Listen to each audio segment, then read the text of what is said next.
लक्ष्य हिंदी और English steno classes में आपका स्वागत है बच्चों। आज हम लोग हिंदी स्टेनो या हिंदी आशुलिपि के प्रथम स्थान के स्वर समझेंगे। बच्चों, प्रथम स्थान के स्वर, पहले स्थान के स्वर या फर्स्ट प्लेस वावल, ये सभी बातें एक जैसी होती हैं। जैसा कि आप लोग जानते हैं कि प्रथम स्थान, तो मैंने आपको पीछे भी बताया था, कोई भी रेखाक्षर ऊपर से नीचे आ रहा है, नीचे से ऊपर जा रहा है, या कोई लेटवा रेखाक्षर है, तो उसके अंदर जब हम जहां से बनाना शुरू करते हैं वो उसका फर्स्ट प्लेस होता है। उदाहरण के माध्यम से समझे, जैसे यह रेखाक्षर ऊपर से नीचे की तरफ आ रहा है तो यह इसका पहला स्थान है, बीच में इसका दूसरा स्थान है और अंत में इसका तीसरा स्थान है। यह रे नीचे से ऊपर जा रहा है तो पहला दूसरा तीसरा, पहला दूसरा तीसरा। लेटवा रेखाक्षर में मानो मैं या एम बनाया हमने, पहला दूसरा तीसरा, पहला दूसरा तीसरा स्थान है। इसके अलावा एक उदाहरण और समझिए आप लोग, मानो ल रेखाक्षर है, यह नीचे से ऊपर और ऊपर से नीचे दोनों तरफ होता है, तो पहला स्थान, दूसरा स्थान और तीसरा स्थान। वैसे ही ये जब ऊपर से नीचे की तरफ आएगा तो जहां आपने पेंसिल रखी या पेन रखे, जहां से शुरुआत होती है किसी भी रेखाक्षर की, वो उसका पहला, दूसरा और तीसरा स्थान होता है। इसके अलावा जितने भी हमारे अधोगामी या ऊर्ध्वगामी रेखाक्षर है, उल्टे हाथ की तरफ उसमें पहले होता है और सीधे हाथ की तरफ उसमें होता है बच्चों बाद में, पहले बाद में। लेटवा रेखाक्षरों में ऊपर की तरफ हमारा पहले होता है और नीचे की तरफ हमारा बाद में होता है। अब ये ल का उदाहरण देखिए आप, ये नीचे से ऊपर की तरफ जा रही हैं और ये ऊपर से नीचे की तरफ आ रहा है, तो ये इसका पहले, ये है बाद में, ये है पहले और ये है बाद में। तो इसी माध्यम से या इसी तरीके से हम लोग इसका वावल भी लगाते हैं। अगर स्वर पहले आ रहा है तो पहले और बाद में आ रहा है तो बाद में। तो प्रथम स्थान के स्वर मैं आपको यह बताता हूं कि आपको पता होना चाहिए स्वर है क्या। स्वर को दर्शाने के लिए या स्वर को इंडिकेट करने के लिए, वावल को इंडिकेट करने के लिए हम लोग डॉट या डैश का प्रयोग करते हैं। यह जो डॉट है यह सीधे हाथ के से की तरफ घूमनी चाहिए बच्चों हमारी। जो डैश है इसको हम लोग इस प्रकार से लगाते हैं, या ऊपर से नीचे की तरफ भी यह लगाया जाता है। ठीक है बच्चों, तो ये जो स्वर है ये 3 भागों में बांटे गए हैं। पहले स्थान पर आते हैं प्रथम स्थान के स्वर, दूसरे नंबर पर है द्वितीय स्थान के स्वर, फिर तीसरे नंबर पर आते हैं हमारे तृतीय स्थान के स्वर। प्रथम स्थान में बच्चों किसी बुक में हमें यह बताया गया है कि 3 स्वर होते हैं, किसी बुक में हमें यह बताया गया है कि 4 स्वर होते हैं। द्वितीय स्थान में हमारे 3 स्वर होते हैं और तृतीय स्थान में हमारे 4 स्वर होते हैं। इस प्रकार से अगर हम देखें तो ये जो हमारे स्वर हैं ये 10 और 11 अलग अलग किताबों के हिसाब से 10 या 11 बन जाते हैं। तो इसमें यह होता है कि 2 बिंदी होती है, एक डैश होता है। यदि 3 है तो, जैसे कुछ किताबों में 3 होते हैं और कुछ में जैसे 4 है तो 2 बिंदी 2 डैश। इसके अंदर आप देखेंगे 1 बिंदी 2 डैश, 2 बिंदी 2 डैश। इस प्रकार से हम लोग यह करेंगे।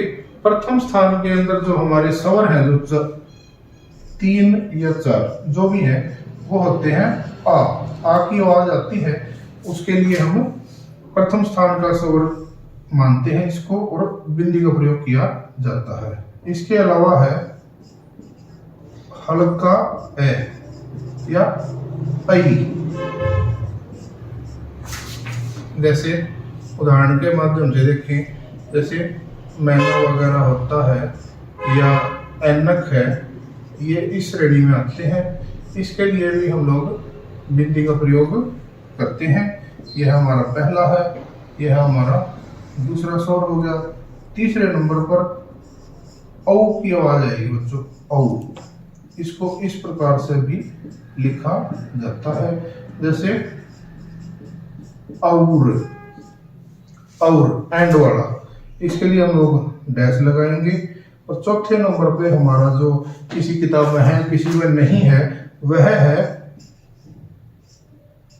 हल्की ओ की आवाज।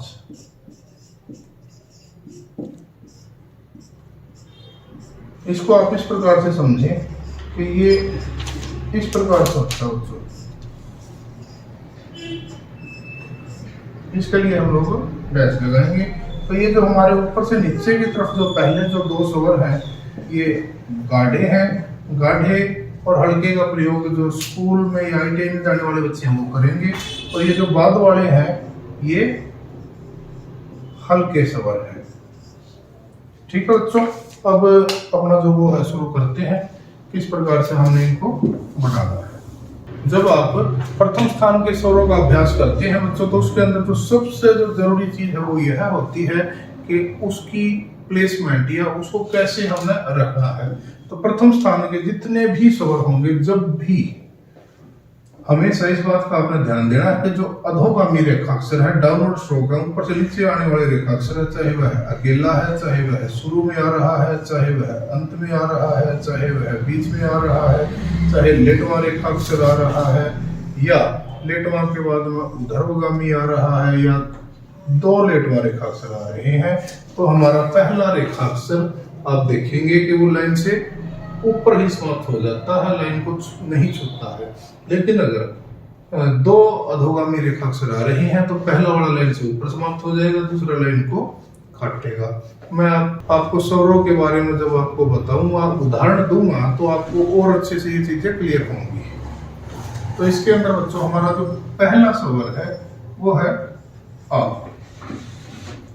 आ के लिए आप बिंदु स्वर का प्रयोग करेंगे और यह गाढ़ा होता है।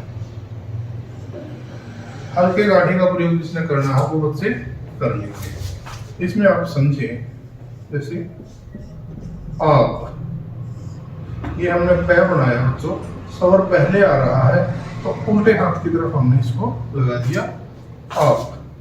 फिर देखिए पा, स्वर बाद में आ रहा है, बाद में आ रहा है तो सीधे हाथ की तरफ हम इसको लगाएंगे पा।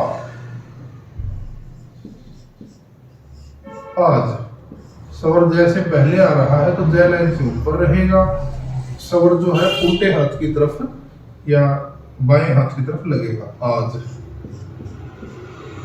जा, स्वर बाद में आने के कारण से उसको बाद में लगाएंगे। आग, लेटवा रेखाक्षर है, स्वर पहले आ रहा है, जैसा कि आप लोग जानते हैं लेटवा रेखाक्षरों के अंदर पहले ऊपर की तरफ होता है। फिर है जी हमारा गा, स्वर बाद में आ रहा है तो हम इसने एक गै बनाया और जो स्वर है वो नीचे की तरफ हमने इसको लगा दिया गा। आम, स्वर फिर से पहले है, लेटवा रेखाक्षर है तो इसको ऊपर की तरफ लगाएंगे। बिल्कुल इस चीज का आपने ध्यान देना है भैया, फर्स्ट सेकंड थर्ड। तो फर्स्ट मतलब उसमें शुरुआत में ही होना चाहिए, ये नहीं आप यहाँ लगाओगे, ये बिल्कुल गलत है। तो इसको आप बिल्कुल फर्स्ट पे ही रखें और ज्यादा दूर भी नहीं लगाना, इस बात का ध्यान देना है। और माँ, स्वर बाद में आ रहा है तो इसको हम लोग बाद में लगाएंगे माँ। और देखिए दाग, अधोगामी रेखाक्षर है, फिर लेटवा रेखाक्षर है तो लाइन से ऊपर ही रहेगा दाग या दाल। पहले अधोगामी रेखाक्षर, फिर ऊर्ध्वगामी रेखाक्षर, दोनों के दोनों लाइन से ऊपर रखेंगे। फिर है बच्चों खाद, ख द लाइन से ऊपर रखेंगे खाद। लेकिन जैसा कि मैंने आपको बताया था, दो अधोगामी आएंगे तो लाइन को काट देगा। जैसे कि बात, अब बै भी अधोगामी है, तय भी अधोगामी है, तो बै लाइन से ऊपर, तय लाइन को काटते हुए आधा ऊपर आधा नीचे। बात या जात, जय तय जात। इस प्रकार से हम लोग इनको समझेंगे। आशा है तो समझ में आ रहा है। अगर दिक्कत आ रही है तो इसी वीडियो को दोबारा से आप देखें। मुझे नहीं लगता इसमें डाउट बचेंगे। स्टेनो जैसा कि मैं आप लोगों को बताता हूँ, जितनी ज़्यादा मेहनत करेंगे उतना निखार आएगा। तो यह जो सब्जेक्ट है यह सिर्फ और सिर्फ मेहनती बच्चों के लिए बनाया गया है। अब इसके अंदर जो हमारा दूसरा वावल है वो है आई। इसको आप बच्चों इस प्रकार से समझें, आई। इसके लिए बिंदी लगानी है और यह जो स्वर है यह हल्का है। ठीक है बच्चों, उदाहरण देखें। ऐनक, आई नक, ऐनक।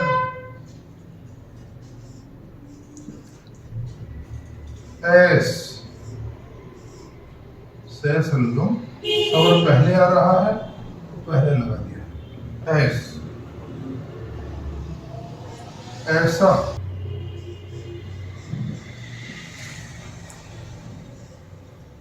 ऐसा। सवर बाद में दो वावल आ जाए तो दो लगा सकते हैं हम लोग, कोई बड़ी वाली बात नहीं होती है। Madam,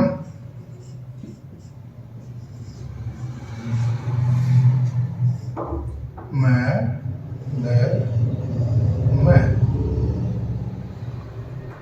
madam.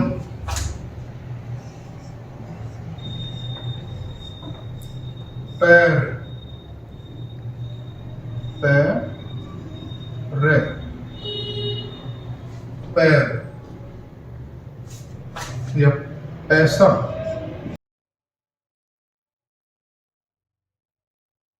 पैसा।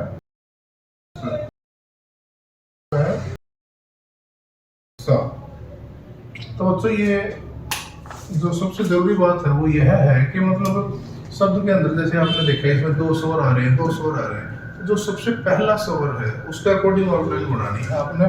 तो इस प्रकार से इसको हम लोग समझेंगे। प्रथम स्थान में जो हमारा तीसरा स्वर है वो बच्चों औ की साउंड आती है उसमें, औ। जिस प्रकार से और, इसके लिए हम लोग डैश लगाएंगे। यह एक गहरा या गाढ़ा स्वर है। जैसा कि मैंने आप लोगों को बताया है कि एक तो होता है बच्चों ओ, जैसे और, तुम किस ओर जा रहे हो या तुम किस तरफ जा रहे हो, यह दिशा के लिए, साइड के लिए है। दूसरा है और। साधारण बोलचाल में हम इस और को भी और ही बोलते हैं, लेकिन आप जब इसके मीनिंग को देखेंगे, राम और श्याम जा रहे हैं, तो ये एंड को दर्शाता है। तो इस प्रकार से आपने समझना है। बोलने में या डिक्टेशन बोलने में कई बार ऐसा होता है और या और में जो आपको डिक्टेशन बोलने वाले हैं वो ना अंतर करें, लेकिन ये आपको धीरे धीरे पता चल जाता है। इसके उदाहरण देखिए आप बच्चों, जैसे कि मौत, मैं तय, मौत।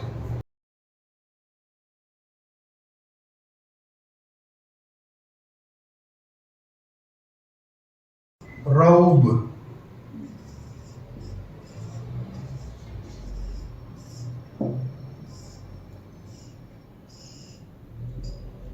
दौड़, किसी की किताब में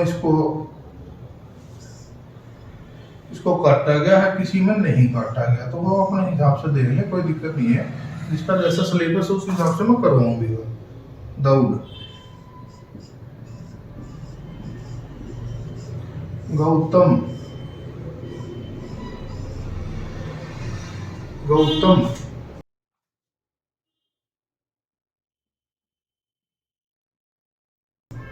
और इसको और भी बोल सकते हो, उसको और भी बोलते हैं, आपको पता होना चाहिए।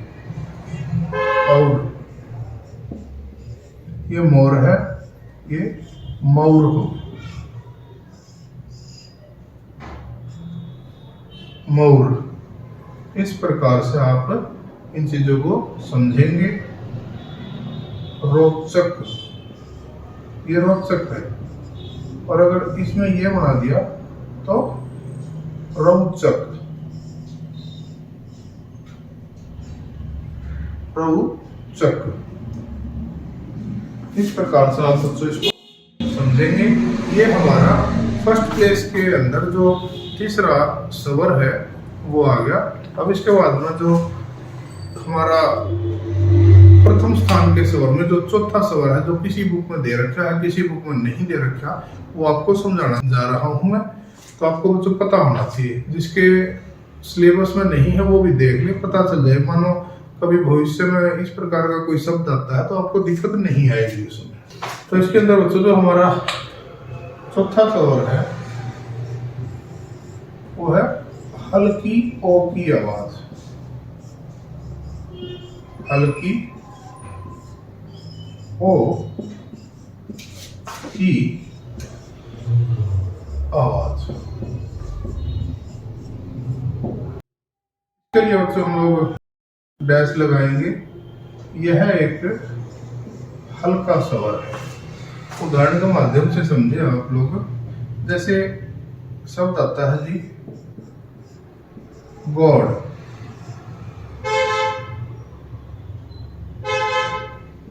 गॉड, या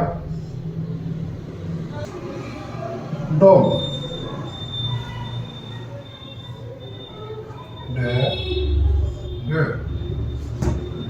डॉग।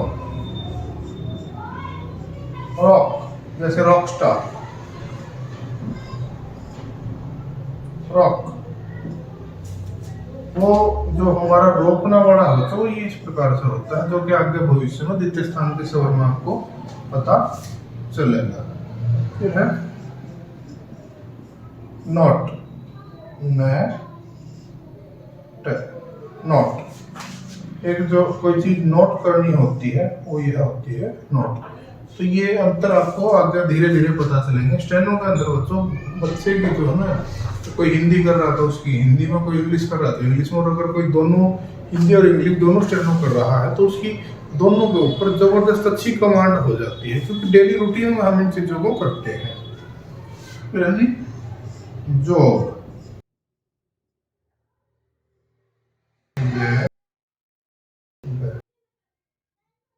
जॉब।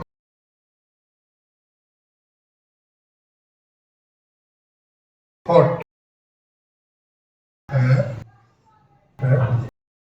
हॉट। फॉर, ये फॉर नहीं है बच्चों, ये जो इंग्लिश में एफ आर वाला फॉर वो है ये। तो ये किसी किताब में इस प्रकार से है, किसी किताब में इस प्रकार से है। तो जो भी आपका उस प्रकार से आप इसको समझे। तो इस प्रकार से बच्चों हमारे आज ये है प्रथम स्थान के चारों स्वर हमने किए हैं। तो कोशिश की है मैंने आप लोगों को समझाने की। अगर कुछ दिक्कत आए तो आप मुझसे जब क्लास वगैरह का हम करें तो उसमें आप जान सकते हैं इन चीज़ों को। और ये सब्जेक्ट ऐसा है जो जितनी ज़्यादा मेहनत करेगा उतना ही निखार उसके अंदर आता चला जाता है। अगर फिर भी कोई डाउट है तो आप इस वीडियो को 1 बार 2 बार 3 बार देखें, फास्ट करके भी देख सकते हैं, उससे समय भी बच जाएगा और रिमाइंड भी हो जाती हैं चीज़ें। इसके अलावा यह कहना चाहूँगा कि यदि कोई ये समझे कि मुझे पहली बार में ही समझ में आ गया तो वो इम्पॉसिबल है। यह सब्जेक्ट ऐसा है जब आप 10वें चैप्टर पर या अभ्यास पे होगे तब आपको 5वें चैप्टर की चीजें समझ में आएंगी। इसलिए इन चीजों को ज्यादा नहीं सोचना है कि समझ में आ रहा है या नहीं आ रहा है, यह धीरे धीरे ही समझ में आएगा। ठीक है बच्चों, आज की क्लास समाप्त करते हैं। अगली वीडियो में फिर मिलेंगे दूसरे स्थान के स्वरों के साथ। और सदा खुश रहो बच्चों, मेहनत